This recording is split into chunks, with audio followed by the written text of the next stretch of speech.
Diphtheria কোথায় হয়? গলায়। কি গঠিত রোগ? এটাও কিন্তু ছড়ার মধ্যে নেই, তো এটাও ব্যাকটেরিয়া। তারপরে হচ্ছে কি মেনিনজাইটিস, মস্তিষ্কে একটু আগে আলোচনা করেছি। মেনিনজাইটিস মাথায় হয়।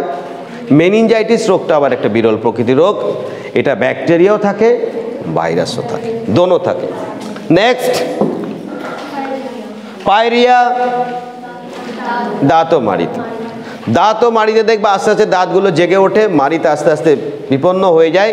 পায়রিয়ার ফলে কিন্তু সমস্যা হতে পারে, ভিটামিন সির সঙ্গে রিলেটেড এটা। নেক্সট রিকেট কোথায় হয়?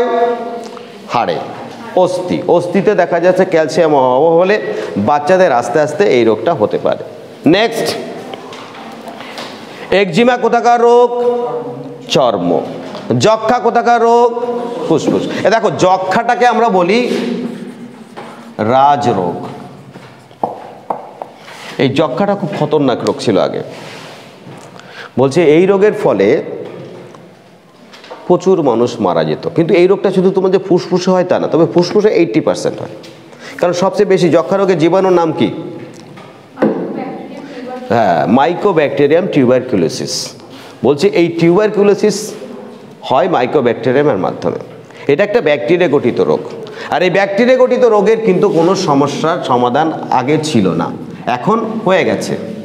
এখন তোমরা জানো যে স্ট্রেপ্টোমাইসিন যে ওষুধ আবিষ্কার করছি, সেকেন্ডের মধ্যে নিয়মিত চিকিৎসা করলে পরে আমরা যক্ষা থেকে বেরিয়ে যেতে পারি।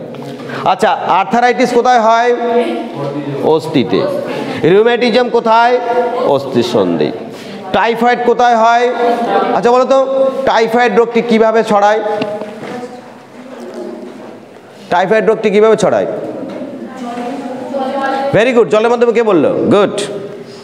তাই আমাদের মাথায় রাখতে হবে যে জলটা কিন্তু সবসময় নিরাপদ জলে খেতে হবে। কারণ জলই আছে একটা বস্তু যেটা আমরা সরাসরি কাঁচা খাই, অন্য যে কিছুকে আমরা রান্না করে খাচ্ছি, গরম করে খাচ্ছি। সুতরাং জলটা খাওয়ার ক্ষেত্রে অবশ্যই যেন কন্টামিনেটেড না হয়।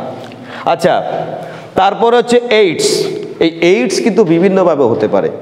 শুধু যে তোমার বিভিন্ন রকম যৌন মেলামেশা শুধু ফ্যাক্টর তা নয়, কিন্তু দেখা যাচ্ছে তার পাশাপাশি রক্ত ট্রান্সফার করা, একজনের শরীরে একজন রক্ত দিল, হতে পারে। আবার দেখা গেল যে ইঞ্জেকশন ব্যবহার করলো। আগেকার দিনে কি করতো? তোমাকে ইঞ্জেকশন দিল, ওই সিরিঞ্জটা দিয়ে আবার ইঞ্জেকশন দিল। কিন্তু এখন কি যে আমরা কী করি? ডিসপো ভ্যান বলা হয়, ডিসপোজাল ইঞ্জেকশন। অর্থাৎ তোমাকে ইঞ্জেকশন দিল, ফেলে দিল, আরটা নতুন ব্যবহার করলো। এইটা যথেষ্ট সিস্টেমের মধ্যে এটাকে আটকানো গেছে।